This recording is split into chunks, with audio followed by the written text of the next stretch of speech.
हरे कृष्णा। तो अभी हम भगवद गीता के चौथे अध्याय के अंतर्गत श्लोक संख्या 22 पर विचार करेंगे। यदृच्छालाभ संतुष्टो द्वंद्वातीतो विमत्सरः समः सिद्धावसिद्धौ च कृत्वापि न निबध्यते। तो यहाँ पर भगवान कह रहे हैं यदृच्छा लाभ संतुष्टो। यदृच्छा का मतलब है स्वतः जो प्राप्त हो, लाभ स्वतः जो प्राप्त हो उसमें संतुष्ट हो। फिर द्वंद्व अतीत हो, द्वंद्व से अतीत यानी सुख दुख, जो द्वंद्व हैं इनसे अतीत जो हो। विमत्सरः ईर्ष्या रहित हो। समा सिद्धावस्थित हो चा, और सफलता असफलता में समान हो। कृत्वापि न निबध्यते, तो वो करके भी बंधता नहीं है। अब हम सुनेंगे प्रभुपाद तात्पर्य में क्या लिखते हैं। श्रील प्रभुपाद की जय। कृष्ण भावना भावित व्यक्ति अपने शरीर निर्वाह के लिए भी अधिक प्रयास नहीं करता। वो अपने आप होने वाले लाभों से संतुष्ट रहता है। वह ना तो मांगता है ना उधार लेता है, किंतु यथा सामर्थ्य वह सच्चाई से कर्म करता है और अपने श्रम से जो प्राप्त हो पाता है उसी से संतुष्ट रहता है। अतः वह अपनी जीविका के विषय में स्वतंत्र रहता है। वो अन्य किसी की सेवा करके कृष्ण भावनामृत संबंधी अपनी सेवा में व्यवधान नहीं आने देता, किंतु भगवान की सेवा के लिए वह संसार की द्वैतता से विचलित हुए बिना कोई भी कर्म कर सकता है। संसार की यह द्वैतता गर्मी सर्दी अथवा सुख दुख के रूप में अनुभव की जाती है। कृष्ण भावना भावित व्यक्ति द्वैतता से परे रहता है, किंतु क्योंकि कृष्ण को प्रसन्न करने के लिए वह कोई भी कर्म करने में झिझकता नहीं। अतः वह सफलता तथा असफलता दोनों में ही समभाव रहता है। ये लक्षण तभी देखते हैं जब कोई दिव्य ज्ञान में पूर्णतः स्थित हो। यहाँ प्रभुपाद का तात्पर्य समाप्त हुआ। अब हम सुनेंगे श्री भगवान में इस श्लोक की कैसे व्याख्या हुई है।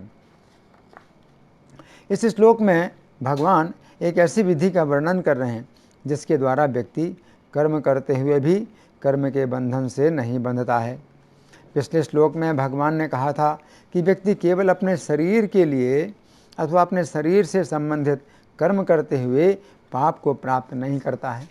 तो भगवान ने पिछले श्लोक में केवल शारीरिक कर्म करने की बात कही थी, जिसका अर्थ था कम से कम उतना कर्म जितने से अपने शरीर का निर्वाह हो सके। परंतु कोई व्यक्ति केवल शारीरिक कर्म का अर्थ है केवल अपने शरीर की इंद्रिय तृप्ति के लिए कर्म करना भी समझ सकता है। केवल शब्द का प्रयोग करके भगवान कहना चाहते थे कि व्यक्ति केवल अपने शरीर की ही आवश्यकता के लिए कर्म करे, इंद्रिय तृप्ति के लिए नहीं। परंतु भौतिकतावादी लोग केवल शब्द का अर्थ ये भी निकाल सकते हैं कि हमें केवल अपने शरीर की इंद्रिय तृप्ति के लिए कर्म करना चाहिए, अन्यों की इंद्रिय तृप्ति के लिए नहीं।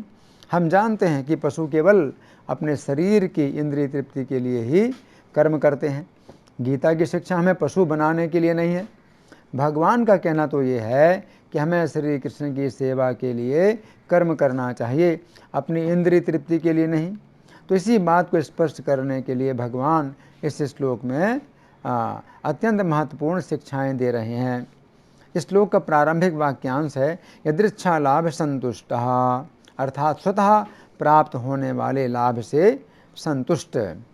यदृच्छा शब्द का अर्थ है प्राप्त होना, ऐसी वस्तु जो बिना किसी प्रयास के प्राप्त हो जाए। तो यहाँ पर भगवान कह रहे हैं कि कृष्ण भावना भावित व्यक्ति किसी भी वस्तु को प्राप्त करने के लिए श्री कृष्ण पर आश्रित रहता है। पिछले श्लोक में भगवान ने कहा था कि केवल अपने शरीर के लिए कर्म करते हुए व्यक्ति पाप को प्राप्त नहीं करता है। भगवान की इस बात से भौतिकतावादी लोगों को अवसर मिलता है कि वे इस बात का गलत अर्थ निकालें कि ठीक है, यहाँ तो भगवान कह रहे हैं कि प्रत्येक व्यक्ति अपने अपने शरीर की इंद्रिय तृप्ति के लिए कर्म करे, इससे वह पाप को प्राप्त नहीं करेगा। परंतु यहाँ पर भगवान कह रहे हैं यदृच्छा, अर्थात जो कुछ स्वतः प्राप्त हो, इसका अर्थ है कि व्यक्ति को अपनी इंद्रिय तृप्ति के लिए जिस वस्तु की आवश्यकता है उसे प्राप्त करने के लिए उसे प्रयास नहीं करना चाहिए। इसका अर्थ ये भी है कि वो अपने शरीर की रक्षा के लिए कम से कम जितने प्रयास की आवश्यकता है उतना प्रयास करे, परंतु इंद्रिय तृप्ति के लिए बिल्कुल भी प्रयास ना करे। इंद्रिय तृप्ति के लिए उसे श्री कृष्ण पर आश्रित रहना चाहिए।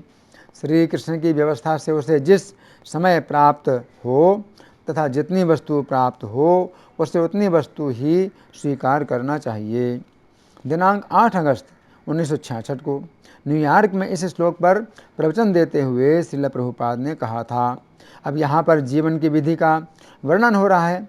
यदृच्छा लाभ संतुष्ट, व्यक्ति को उन्हीं वस्तुओं में संतुष्ट होना चाहिए जो बड़ी आसानी से प्राप्त हो जाती हैं। हमें किसी वस्तु को प्राप्त करने के लिए अधिक परिश्रम नहीं करना चाहिए। नहीं, हमें संतुष्ट रहना चाहिए। जो कुछ स्वतः प्राप्त हो अथवा श्री कृष्ण की इच्छा से प्राप्त हो, हमें उसी प्रकार संतुष्ट रहना चाहिए। यदृच्छा लाभ, किसी वस्तु को प्राप्त करने के लिए हमें बहुत अधिक प्रयास नहीं करना चाहिए, अन्यथा हम कृष्ण भावनामृत से विपत हो जाएंगे। ऐसी 6 प्रकार की विधियाँ हैं जिनके द्वारा हम कृष्ण भावनामृत से विपत हो सकते हैं। अत्याहार प्रयासश्च प्रजल्पो नियमाग्रह जनसंघर्ष लौल्यम च षड्भिर्भक्तिर्विनश्यति। षड्भिर्भक्तिर्विनश्यति, विनश्यति का अर्थ है नष्ट हो जाती है। कृष्ण भावनामृत नष्ट हो जाता है। किस प्रकार? इन 6 विधियों के द्वारा। वे 6 विधियाँ क्या हैं? अत्याहार, अत्याहार का अर्थ है आवश्यकता से अधिक खाना, और अत्याहार का अर्थ ये भी है कि आपको जितनी आवश्यकता है उससे भी अधिक धन संग्रह करना। संसार की समस्या ये है कि कोई भी व्यक्ति संतुष्ट नहीं है। यदि वो निर्धन है तो वह सोचता है कि इस समय मेरी आमदनी 100 रुपये की है, यदि मुझे 400 रुपये प्रति माह मिलें तो मैं सुखी हो जाऊंगा। परंतु जब मुझे 400 रुपये मिलते हैं तो वह आशा करता है कि मुझे 1000 रुपये मिलें तो मैं सुखी हो जाऊंगा। इस प्रकार से चलता रहता है, कोई भी संतुष्ट नहीं है। परंतु यहाँ पर कहा गया है यदृच्छा लाभ संतुष्ट, जो कुछ स्वतः प्राप्त होता है। हम जितना अधिक कृष्ण भावनामृत में आगे बढ़ते जाते हैं उतनी अधिक हमारी भोग इच्छा तथा इकट्ठा करने की प्रवृत्ति घटती जाती है। ये कृष्ण भावनामृत का लक्षण है। तो अत्याहार का अर्थ है आवश्यकता से अधिक इकट्ठा करना। चूँकि हमें शरीर और आत्मा को साथ साथ रखना है, अतः हमें अच्छे स्वास्थ्य के लिए आवश्यक संग्रह प्राप्त करने के लिए कुछ धनोपार्जन तो अवश्य ही करना होगा। ये ठीक है, परंतु हमें उससे अधिक प्राप्त करने के लिए अनावश्यक प्रयास नहीं करना चाहिए। मान लीजिए कि मैं कुछ अन्न, सब्जियां, फल तथा दूध से संतुष्ट हूँ, तथा यदि मेरा स्वास्थ्य ठीक चल रहा है तो फिर मैं केवल अपने स्वाद के लिए उससे अधिक क्यों खाऊं? नहीं, हमें ऐसा नहीं करना चाहिए। ये कृष्ण भावनामृत के विरुद्ध है। और प्रयास का अर्थ है यदि हमें कुछ प्राप्त करना है, परंतु यदि इसमें कठिन श्रम की आवश्यकता है तो इस प्रयास को छोड़ देना चाहिए। फिर प्रजल्प का अर्थ है अनावश्यक रूप से फालतू की बातें करना। लोगों की आदत है कि वे क्लबों में, अपने मित्रों के समूह में अनावश्यक बातें करते रहते हैं, जिनसे ना तो आध्यात्मिक क्षेत्र और ना ही भौतिक क्षेत्र में ही कोई लाभ होता है।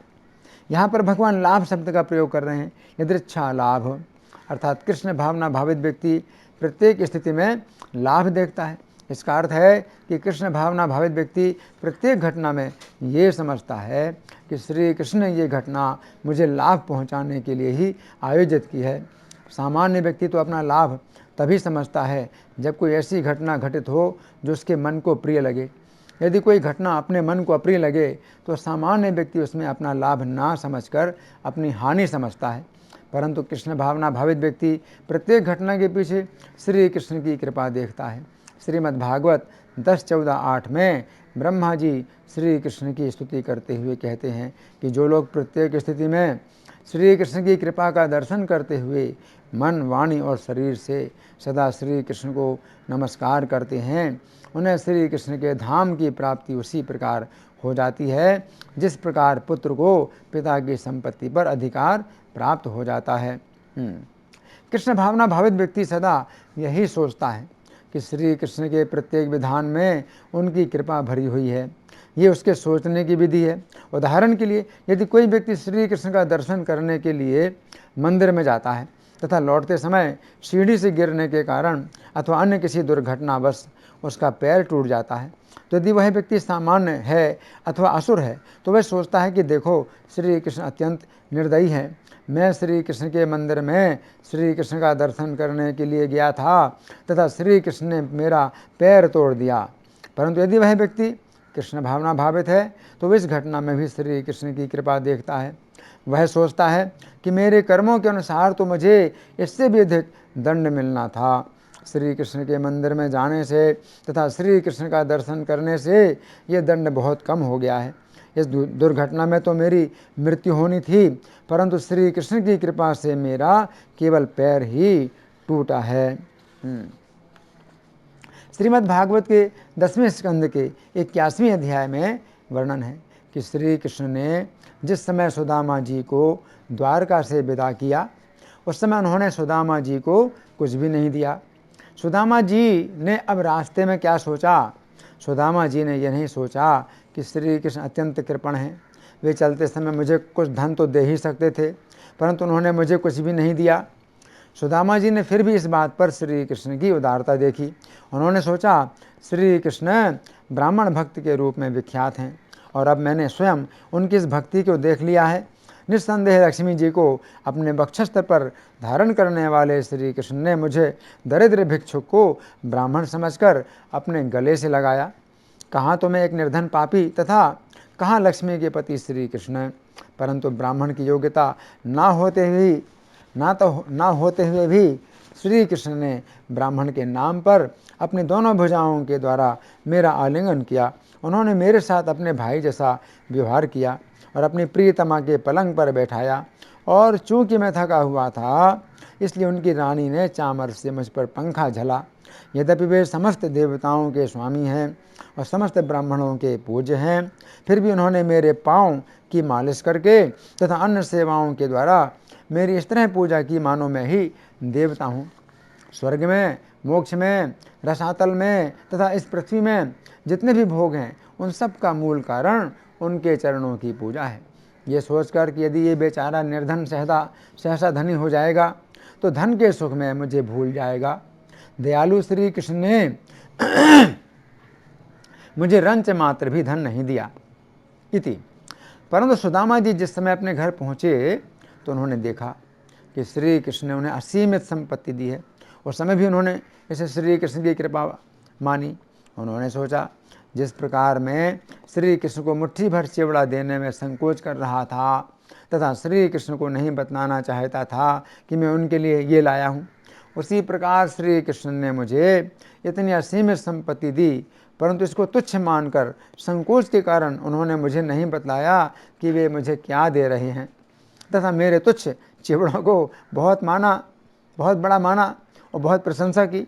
मैं तो जन्म जन्म का अभागा तथा निर्धन हूँ, परंतु श्री कृष्ण की कृपा दृष्टि की शक्ति से मुझे असीमित संपत्ति प्राप्त हो गई है। श्री कृष्ण समस्त दिव्य गुणों के भंडार हैं। मैं जन्म जन्मांतर तक उनका प्रेम, उनकी मित्रता, उनकी सेवा तथा उनके भक्तों का संग प्राप्त करना चाहता हूँ इति। इस प्रकार यहाँ पर भगवान कह रहे हैं, यदृच्छा लाभ अर्थात कृष्ण भावना भावित व्यक्ति प्रत्येक स्थिति में अपने ऊपर श्री कृष्ण की कृपा के कारण अपना लाभ देखता है।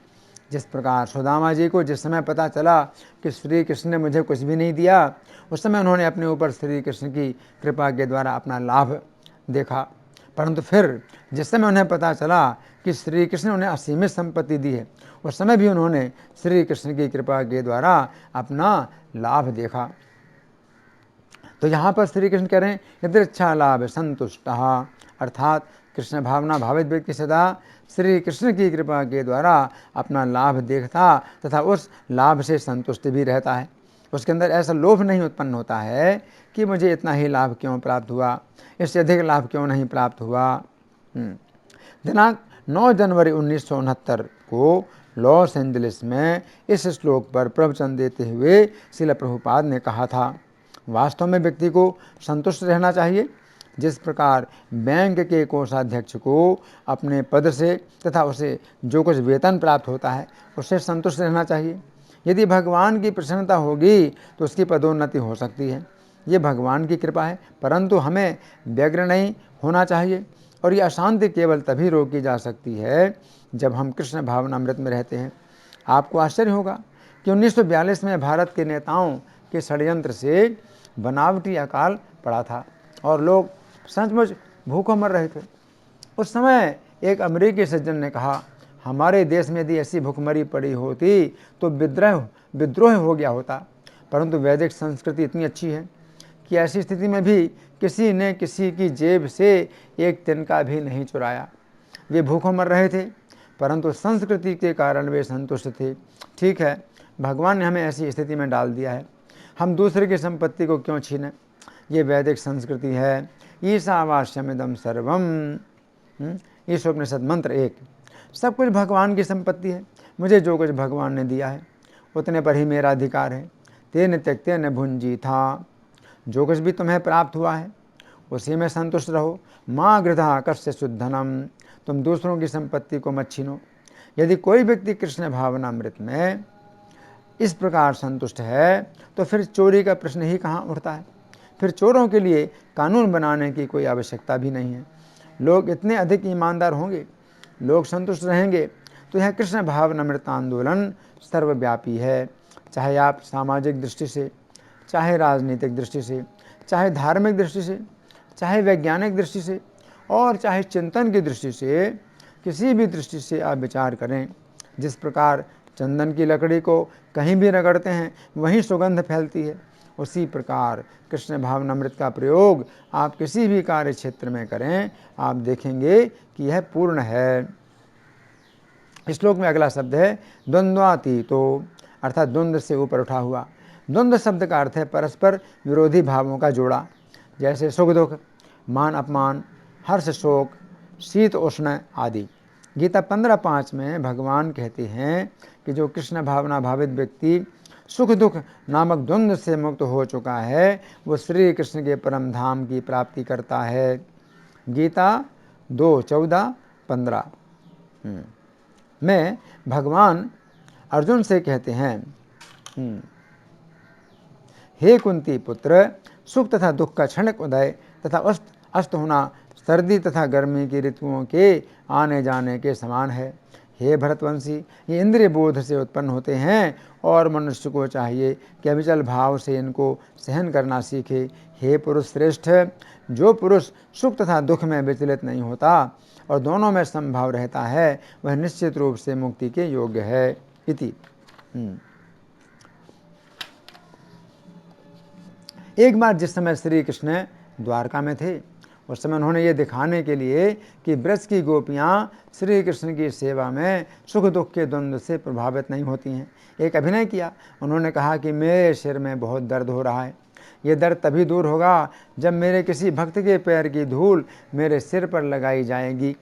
अब ये एक बहुत बड़ी समस्या बन गई।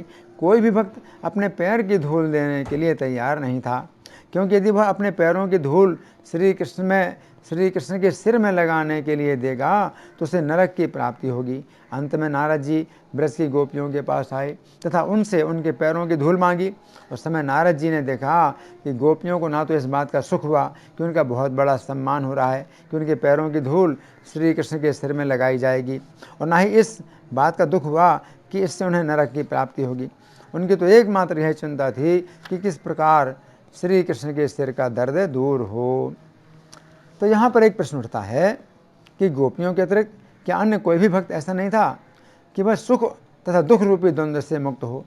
तो इस प्रश्न का उत्तर यह है कि ब्रज की गोपियों का धरातल अत्यंत ऊंचा था, जिसमें वे श्री कृष्ण को मनुष्य मानकर श्री कृष्ण के सिर दर्द को वास्तविक मान बैठीं।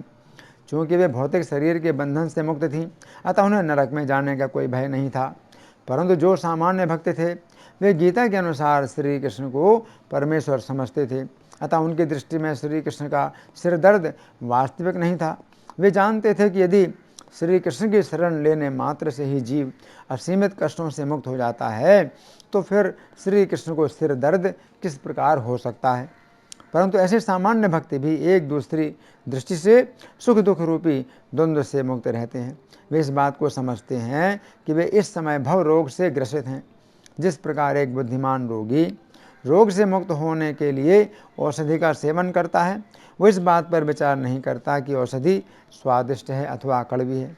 उसी प्रकार कृष्ण भावना भावित व्यक्ति अनित्य सुखों तथा अनित्य दुखों पर विचार किए बिना सुख दुख में समान रहकर कृष्ण भावनामृत के नियमों का पालन करता रहता है, क्योंकि वह जानता है कि ये भव रोग जिसमें वो सदा जन्म मृत्यु का कष्ट प्राप्त कर रहा है नित्य दुख है तथा श्री कृष्ण की प्राप्ति ही नित्य सुख है। इस प्रकार हम कह सकते हैं कि कृष्ण भावना भावित व्यक्ति सुख दुख के द्वंद्व से मुक्त रहता है। श्लोक में अगला शब्द है विमत्सरः, अर्थात ईर्ष्या से रहित। पहली शिक्षा में भगवान ने कहा था कि कृष्ण भावना भावित व्यक्ति उसी में संतुष्ट रहता है जो कुछ उसे श्री कृष्ण की इच्छा से प्राप्त हो जाए। परंतु अब प्रश्न उठता है कि ठीक है, उसे जो कुछ भी प्राप्त हुआ है उसी में वो संतुष्ट है, परंतु यदि वो देखता है कि किसी अन्य व्यक्ति को अपने से अधिक प्राप्त हुआ है तो क्या वह उससे ईर्ष्या करता है? इस प्रश्न के उत्तर में यहाँ पर भगवान कह रहे हैं कि ऐसा नहीं है, वो ईर्ष्या नहीं करता है। दिनांक 11 अप्रैल 1974 को मुंबई में इस श्लोक पर प्रवचन देते हुए श्रील प्रभुपाद ने कहा था, वैष्णव कभी भी ईर्ष्यालु नहीं होता है। श्रीधर स्वामी ने व्याख्या की है मत्सरता पर उत्कर्षणम असहनम, अर्थात ईर्ष्या का अर्थ है दूसरे के उत्कर्ष को सहन नहीं करना। ये भौतिक जगत इस प्रकार से बना है कि यहाँ तक भी हो सकता है यदि आपका भाई संपन्न हो जाता है तो आपको ईर्ष्या होती है, अरे मेरा भाई इतना संपन्न हो गया और मैं नहीं हो सका। इस जगत में यह स्वाभाविक है, क्योंकि ईर्ष्या श्री कृष्ण के संबंध से प्रारंभ हुई। श्री कृष्ण क्यों भोगेंगे, मैं भी भोगूंगा, इस प्रकार यह ईर्ष्या प्रारंभ हुई। इसी कारण ये संपूर्ण भौतिक जीवन ईर्ष्या से भरा हुआ है। मैं आपसे ईर्ष्या करता हूँ और आप मुझसे ईर्ष्या करते हैं, ये इस भौतिक जगत में का यही कार्य है। तो यहाँ पर कहा गया है विमत्सरः, अर्थात ईर्ष्या नहीं। जब तक व्यक्ति श्री कृष्ण का भक्त नहीं बनता तब तक वो किस प्रकार ईर्ष्या रहित हो सकता है? वो अवश्य ही ईर्ष्यालु बना रहेगा, ये स्वाभाविक है। इसलिए श्रीमद् भागवत 1:1-2 कहता है धर्मा प्रोजित कैतवोत्र परमो निर्मत्सराणाम सताम। ऐसे अनेक धर्म हैं जिनमें ईर्ष्या भरी हुई है, तथा कथित धर्म जिनमें पशुओं का गला काटा जाता है। क्यों? यदि आप इतने अधिक उदार हैं, यदि आप प्रत्येक स्थान पर नारायण का दर्शन करते हैं तो फिर आप बकरे, गाय तथा अन्य पशुओं का गला क्यों काटते हैं? आपको उनके प्रति दया करनी चाहिए। परंतु जब तक कोई व्यक्ति भक्त अर्थात विमत्सर ना बन जाए तब तक ये दया प्रकट नहीं हो सकती है। इसलिए इन तथाकथित धर्मों को जिनमें मत्सरता अर्थात ईर्ष्या भरी पड़ी है कैतव धर्म भी कहा जाता है। कैतव धर्म का अर्थ है धर्म के नाम पर धोखा। तो यह कृष्ण भावनामृत कैतव धर्म नहीं है, यह अत्यंत उदार है। तितिक्षा महाकारु ने कहा सुहृदा सर्वदेहिनाम, भागवत 3:25-21। इस कृष्ण भावनामृत आंदोलन का अर्थ है कि प्रत्येक व्यक्ति का मित्र बनना चाहता है। अन्यथा यदि कृष्ण भावना भावित व्यक्ति ऐसा नहीं सोचता तो वो क्यों इतना अधिक कष्ट उठाता है कि वो संपूर्ण विश्व में कृष्ण भावनामृत का प्रचार करता है। विमत्सरः इति। महाभारत आदि पर्व के 144वें अध्याय में वर्णन आता है कि जिस समय धृतराष्ट्र की आज्ञा से कुंती सहित पांडवगण हस्तिनापुर को छोड़कर वारणावत जा रहे थे, उस समय पांडवों को पता था कि धृतराष्ट्र तथा दुर्योधन का पांडवों को मार डालने का ये षड्यंत्र है। परंतु फिर भी पांडवों ने धृतराष्ट्र तथा दुर्योधन से ईर्ष्या नहीं की और न ही कोई राजनीतिक दल ही बनाया। उस समय हस्तिनापुर की संपूर्ण प्रजा पांडवों के पक्ष में थी। वहाँ के कुछ निर्भय ब्राह्मण पांडवों की अत्यंत दीन दशा देखकर बहुत दुखी होकर इस प्रकार कहने लगे, अत्यंत मंद बुद्धि राजा धृतराष्ट्र पांडवों को सर्वथा विषम दृष्टि से देखते हैं। धर्म की ओर उनकी दृष्टि नहीं है। निष्पाप अंतःकरण वाले युधिष्ठिर, बलवानों में श्रेष्ठ भीमसेन अथवा अर्जुन कभी ईर्ष्या नहीं करते हैं। पांडवों को अपने पिता से जो राज्य प्राप्त हुआ था, धृतराष्ट्र को इस कारण ईर्ष्या हो रही है। पांडवों को अनुचित रूप से यहाँ से निकालकर जो रहने योग्य स्थान नहीं है उस वारणावत नगर में भेजा जा रहा है। राजा पांडु के देहांत के पश्चात उनके इन छोटे छोटे राजकुमारों का भार धृतराष्ट्र ईर्ष्या के कारण सहन नहीं कर पा रहे हैं। हम सब लोग यह नहीं चाहते, इसलिए हम सब घर द्वार छोड़कर इस उत्तम नगरी से वहीं चलेंगे जहाँ युधिष्ठिर जा रहे हैं। इति शोक से भरे हुए धर्मराज युधिष्ठिर ने अपने लिए दुखी उन प्रवासियों को ऐसी बातें करते देखकर मन ही मन कुछ सोचा और उनसे बोले, बंधुओं, राजा धृतराष्ट्र हमारे माननीय पिता, गुरु और श्रेष्ठ पुरुष हैं। वे जो आज्ञा दें उसका हमें निस्संग होकर पालन करना चाहिए, यही हमारा व्रत है। आप लोग हमारे हित चिंतक हैं, अतः हमें आशीर्वाद से संतुष्ट करें। जब आप लोगों के द्वारा हमारा कोई कार्य सिद्ध होने वाला होगा, उस समय आप हमारे प्रिय और हितकारी कार्य कीजिएगा। इति इन बातों से पता चलता है कि हस्तिनापुर की संपूर्ण प्रजा पांडवों के पक्ष में थी। यदि पांडवगण चाहते तो प्रजा को तथा सेना को अपने पक्ष में करके दुर्योधन तथा धृतराष्ट्र को कैद कर लेते तथा स्वयं हस्तिनापुर के राज्य पर अधिकार कर लेते, परंतु उन्होंने ऐसा नहीं किया, क्योंकि वे दुर्योधन तथा धृतराष्ट्र की तरह ईर्ष्यालु नहीं थे। तो यहाँ पर भगवान कह रहे हैं कि हे अर्जुन, जिस प्रकार तुम तथा अन्य पांडवों ने ईर्ष्या करने के अवसर पर भी ईर्ष्या नहीं की, उसी प्रकार कृष्ण भावना भावित व्यक्ति ईर्ष्या करने के अवसर पर भी ईर्ष्या नहीं करता है। इस श्लोक के अगले शब्द हैं समासिद्धो असिद्धो चा, अर्थात सफलता और असफलता में समान। उक्त प्रवचन में श्रील प्रभुपाद ने आगे कहा, समासिद्धो असिद्धो चा, यदि आप श्री कृष्ण के लिए कार्य कर रहे हैं तो यह श्री कृष्ण की इच्छा है कि आप सफल हो या ना हो। यहाँ पर असिद्धो शब्द का प्रयोग किया गया है। इसका अर्थ है कि ऐसा मत सोचिए कि चूंकि आप कृष्ण भावना भावित हैं तो आप सदा सफल ही होंगे। नहीं, इससे कोई अंतर नहीं पड़ता। यहाँ तक यदि आप असफल भी हुए, आपको अच्छी प्रकार से समझना चाहिए कि श्री कृष्ण की इच्छा के बिना कुछ भी संभव अथवा सफल नहीं होता। यदि आप असफल होते हैं तो आपको यही समझना चाहिए कि श्री कृष्ण की ऐसी ही इच्छा है। इस प्रकार असफलता के कारण निराश होने का प्रश्न ही नहीं उठता है। अभी हमने पहली बात की चर्चा में श्रील प्रभुपाद का उदाहरण दिया था कि कृष्ण भावना भावित व्यक्ति सफलता के अवसर पर इस बात को लेकर हर्षित नहीं होता है कि मेरे कारण सफलता प्राप्त हो रही है। अब दूसरी बात की चर्चा हम अर्जुन के जीवन की घटना से समझेंगे कि कृष्ण भावना भावित व्यक्ति असफलता के अवसर पर इस बात को लेकर शोकग्रस्त नहीं होता है कि मेरे नियंत्रण के अनुसार प्रत्येक कार्य क्यों नहीं हो रहा है। महाभारत के मौसल पर्व के 7वें अध्याय में वर्णन आता है कि जिस समय यदुवंश का विनाश हो गया तथा श्री कृष्ण अपने परम धाम में चले गए, उस समय अर्जुन द्वारका में जाकर यदुवंश की अनाथ स्त्रियों को हस्तिनापुर की ओर ला रहे थे। ऐसी स्थिति में जंगल के सामान्य लुटेरे स्त्रियों को लूटने के लिए आ गए। अर्जुन ने बाण चलाए, परंतु उनके तरकस में जो बाण कभी समाप्त नहीं होते थे, वे बाण एक क्षण में ही समाप्त हो गए। अर्जुन देखते ही रह गए और वे म्लेच्छ डाकू सब ओर से यदुवंश की सुंदरी स्त्रियों को लूट ले गए। अर्जुन ने मन ही मन इसे श्री कृष्ण का विधान समझा। अर्जुन का अस्त्र शस्त्रों का ज्ञान लुप्त हो गया, भुजाओं का बल भी घट गया, धनुष भी काबू के बाहर हो गया और अक्षय बाणों का भी क्षय हो गया। वे इन सब घटनाओं को श्री कृष्ण का विधान मानने लगे। इस घटना से अर्जुन यद्यपि उदास हुए, परंतु इतने शोकग्रस्त नहीं हुए कि वे आगे का कुछ कार्य ना कर सकें। उन्होंने आगे के वे सभी कार्य किए जो उनके लिए उस समय करने योग्य थे। इस प्रकार हम देखते हैं कि यद्यपि अर्जुन को अपने जीवन में कभी भी युद्ध में पराजय अथवा असफलता प्राप्त नहीं हुई, परंतु इस पराजय अथवा असफलता से वे इतने शोकग्रस्त अथवा निराश नहीं हुए कि उन्होंने श्री कृष्ण की सेवा बंद की हो। यदि वे उदास हुए तो इसलिए कि श्री कृष्ण की सेवा में बाधा प्राप्त हुई। यहाँ पर एक शंका उठती है कि ऐसा कैसे संभव हुआ कि यदुवंश की स्त्रियों का जंगल के सामान्य लुटेरों ने अपहरण किया। इस शंका का उत्तर ये है कि वास्तव में श्री कृष्ण ने ही उन लुटेरों के रूप में अपना विस्तार किया था।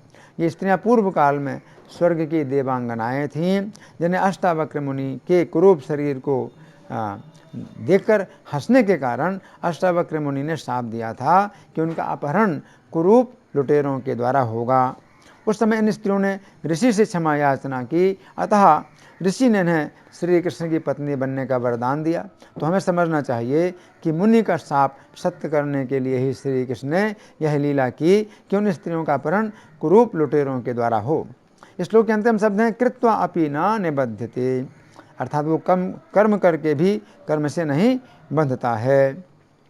तो उक्त प्रवचन में श्रीला प्रभुपाद ने आगे कहा, चूँकि कर्म का नियम इतना अधिक सूक्ष्म है कि प्रत्येक कर्म का लेखा जोखा होता है, परंतु यदि आप इस प्रकार कृष्ण भावनामृत में जीवन लगाएंगे तो आपके कर्म आपको नहीं बांधेंगे। अन्यथा यदि थोड़ा सा भी कर्म कृष्ण भावनामृत से बाहर होगा तो वह कर्म बंधन उत्पन्न करेगा, और इसी कर्म बंधन के कारण हमें बारंबार शरीर परिवर्तन करना होगा, बारंबार मरना होगा। इसमें क्या सुख है यदि आप कुछ ऐसी व्यवस्था करें कि आप नहीं मरेंगे तो फिर कुछ सुख माना जा सकता है, परंतु ये संभव नहीं है।